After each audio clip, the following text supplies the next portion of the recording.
Update kasus Subang hari ini, Sabtu, tanggal 18 Desember tahun 2021. Kasus pembunuhan ibu dan anak di Subang yang menghilangkan nyawa Tuti Suhartini dan Amalia Mustika Ratu, sudah berusia 4 bulan. Namun sebelum lanjut, pastikan jari Anda sudah menekan tombol subscribe, dan jangan lupa aktifkan tombol notifikasinya ya. Jika sudah, mari kita lanjut.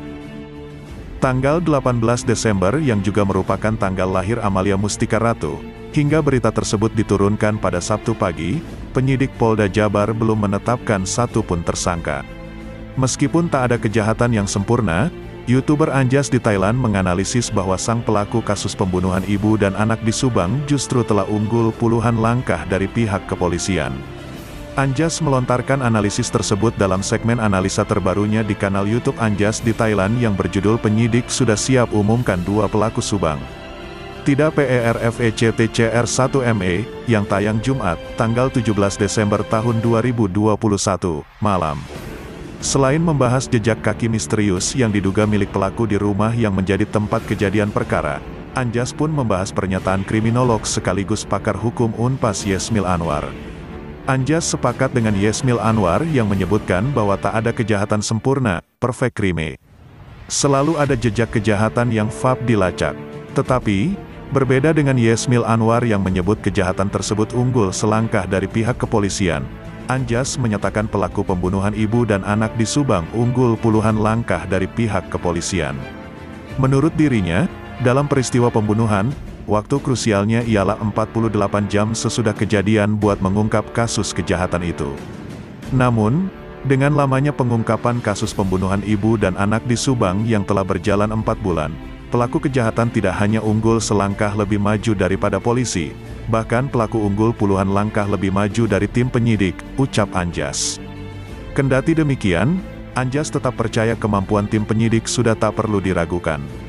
Akan tetapi, belum terungkapnya kasus Subang itu bukan cuma karena faktor kriminal murni, namun juga ada tekanan sebab diduga ada hubungan dengan yayasan. Hal ini menjadi tantangan bagi pihak kepolisian karena pengungkapan kasus pembunuh ibu dan anak di Subang itu tak lagi mempertaruhkan integritas Polres Subang atau Polda Jabar semata, namun integritas Polri. Penyidik harus percaya diri untuk mengumumkan tersangkanya dengan 55 saksi yang diperiksa, dengan banyaknya tim ahli yang diterjunkan dari Polres Subang, Polda Jabar, dan Mabes Polri, ujar Anjas. Mengenai jejak kaki, Anjas mengungkapkan kembali awal penyidikan kasus Subang, yakni pernyataan Kapolres Subang AKBP Sumarni terkait ditemukan 2 jejak kaki berbeda di TKP.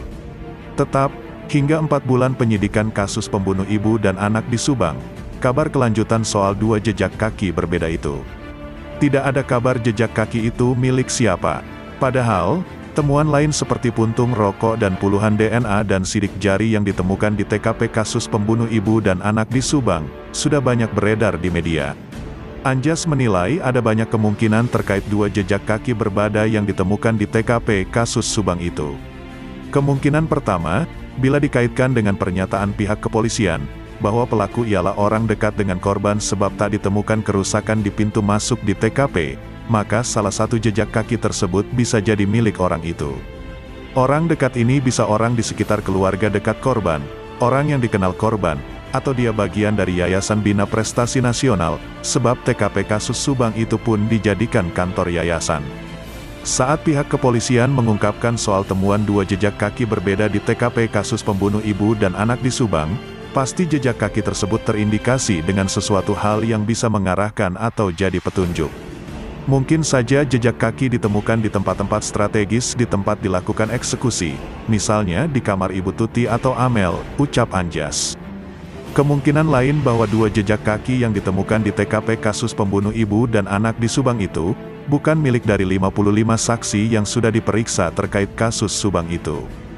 2 jejak kaki berbeda itu, diduga milik orang di luar 55 saksi yang diperiksa sehingga tim penyidik kesulitan guna mengungkapnya. Begitu juga tentang DNA, Anjas mengutip penuturan Ketua Harian Komisi Kepolisian Nasional, Kompolnas, Benny Mamoto yang menyebut ada lebih dari 55 DNA didapatkan di TKP dan tak semua berhasil diidentifikasi. Bisa saja ada DNA yang pemiliknya tidak ada di antara 55 saksi yang telah diperiksa tim penyidik, ujarnya. Tes DNA tidak mungkin bisa dibohongi. Dikabarkan desjabar.com sebelumnya, pakar forensik Kombes Pol Dr. Sumi Hastri Purwanti pun menyampaikan keyakinan jika tak ada kejahatan yang sempurna termasuk kasus Rajapati ibu dan anak di Subang. Sumi Hastri menyampaikan pernyataannya itu pada video yang tayang Sabtu tanggal 20 November tahun 2021 di kanal YouTube Denny Darko. Alasannya, tes DNA tak mungkin dapat dibohongi. Saya kan mengumpulkan ilmiahnya aja. Buktinya akan muncul dari forensik, jejak di tempat kejadian perkara, TKP, tidak akan bohong dan ini tidak bisa dipalsukan, ucap Dr. Sumi Hastri. Dirinya juga menganalogikan terkait seseorang yang terciprat air minum bekas seseorang kemudian diminum lagi oleh seseorang. Jejak tersebut dapat terdeteksi secara tes DNA jika terdapat ada 2 orang yang minum di gelas itu. Tidak mungkin bisa dibohongi karena ini sudah dibuktikan secara ilmiah, jadi kesimpulannya tidak akan ada kejahatan yang sempurna, ucapnya.